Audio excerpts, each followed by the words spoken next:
Next up, we've got Shannon Okey. Shannon Okey is the publisher behind Cleveland-based Cooperative Press, the organizer of local independent craft show Bazaar Bazaar, and a knitwear pattern designer. She lives in West Park with her husband Tomas, 2 black cats, an elderly Daksha, and way too many books. You can find her online or in her studio at Lakewood Screw Factory building on most days. Let's give it up for Shannon Okey.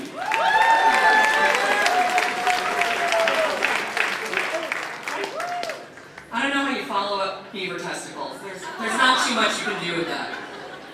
So you might know me best for Bazaar Bazaar, which is the show we put on every year over at 78th Street Studio. We're actually doing a summer series this year that started last weekend. It's going to be the 3rd Saturday of every month in Market Square Park. So come on out, that's going through September.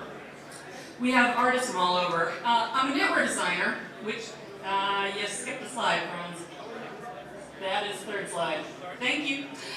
So I'm a knitwear designer, which means basically I create patterns for other people to knit. I do not create the actual items themselves and sell them, much to my mother-in-law's dismay.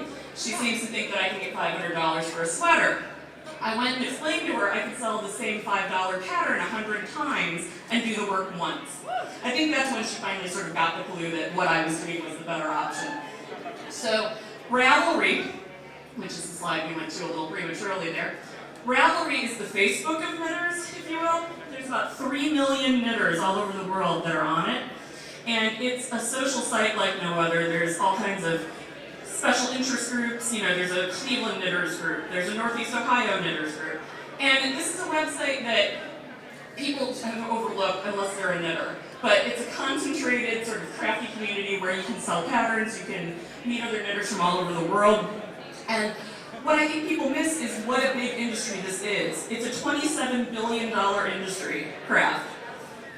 Scrapbookers are number 1, the woodworkers are I think number 2.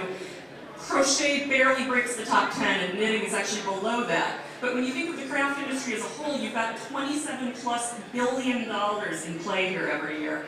And the funny thing is that the knitters aren't even the biggest portion of it, it's the crocheters. So when you look, it's a sort of Twilight-esque in that you've got the Jacobs and the Edwards and the knitters and the crocheters, and it's a little bit bitter and nobody really gets along, but we can if we really, really want to. So it's a funny situation. It's my office here in the Screw Factory, and like I said, hey, this is where I work. It's better than any office I've ever worked in. So we're based in the Screw Factory. Some of you might have been there for the Last Minute Market or some of the open studios that we do. Cooperative Press, I basically run from this office, it's a 500 square foot office. And we have over 20 books that are out now. So every month we're probably adding about a book every month and a half now from authors that are all over the world. Not just Cleveland, not just Ohio, but all over the world. UK, Australia, you name it, we've got an author there. So a couple of years ago, we tried to get a bank loan to put out a series of books that we were working on. And there was a certain bank who like to say that they're small business friendly, and they did not want to give us a loan because the underwriters heard the word bidding and threw them off a little bit. So what we did instead, we did a Kickstarter, and we raised over $12,000. But because I am a total pain in the ass, and I will fess up to that, when this ended, I printed this page out, took it into the bank manager, and what an honest this. Told him to take that to his underwriters. So, unlike other publishers, we're a little bit different. We pay our authors about 4 to 5 times the amount of royalties that they would make from a standard publishing contract, and about 50% of our sales are digital only. So that means we can ship anywhere in the world and sell a book to someone other side of the country. Boom, done. So, last year, we grossed almost $250,000. And note I said grossed, because that is not sitting in my bank account right now. About a third of that money went to printing costs. Printing costs are our single largest cost, and a good third of it went just to printing, but that's because we print in the US. A lot of publishers print overseas, mostly Southeast Asia. So this is a printing machine, this is the sort of machine that we'd be printing a book.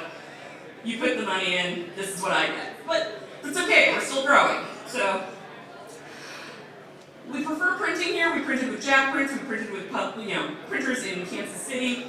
it just makes a difference to us to print in the US. It's actually as cheap to print here as somewhere else, and no one is getting rich, except for that guy and the lady who wrote 50 Shades of whatever. So, again, me in the corner. Nobody's making Stephen King money anymore. She's only making Stephen King money because she basically wrote Twilight fanfic and monetized it. If you're doing any other kind of book, yeah, you're out of luck. But we're doing okay. And this is what I consider to be free time. I put out a magazine. So, Knit Edge, this is the most recent issue that just came out this week. It's a digital-only magazine, which means that, again, we can sell it anywhere. We don't have to worry about shipping costs, which also keep going up. And one of the other things I do when I'm not working on the publishing company is I teach all over the world. Once I taught on this very large cruise ship, going from New York to the Caribbean, and I was teaching someone how to make yarn with a drop spindle. If you've ever seen one of those, you basically feed the wool, make the yarn. Now, imagine that boat, but it's going like this. And my thing is going like this, and I am throwing up everywhere. But if you really want to learn to knit, you don't have to throw up on a boat. You can go, there are a lot of places locally. River Colors in Lakewood is a good place to learn. YouTube is a good place to learn. It's actually a really nice thing to keep your mind busy while you're doing other things, somewhere that you can sit and work. So, again, there I am. It's not a very good idea to ask a knitter to make you something if you just buy them the yarn, because you're going to get shanked. And I actually know someone who stepped on one of those ones, they will go through a foot. So I would probably not advise asking your local, friendly knitter to knit for you. But we don't just publish knitting books, we've expanded into, we've just published Brad Warner's Hardcore Zen Strikes Again, we published an art book by Arabella Crawford, we have a novel coming out by Ben Vendetta, so we're trying to expand the types of books that we produce. And when I'm out in the world not teaching knitting, I'm teaching or I'm presenting at other publishing conferences, things like that. Did South by Southwest last year on the economics of niche publishing, which as the publishing world changes, TOC, which is the other logo you see up there, they were a publishing conference by O'Reilly. And it's basically DIY is coming to the whole world, not just publishing. So I envisioned for my last slide, if I were a Playboy centerfold, what you'd be asking me. And my favorite color is green. I love kittens, I love gin, and this is my favorite cartoon character. Any other questions you'll have to wait to ask me afterwards.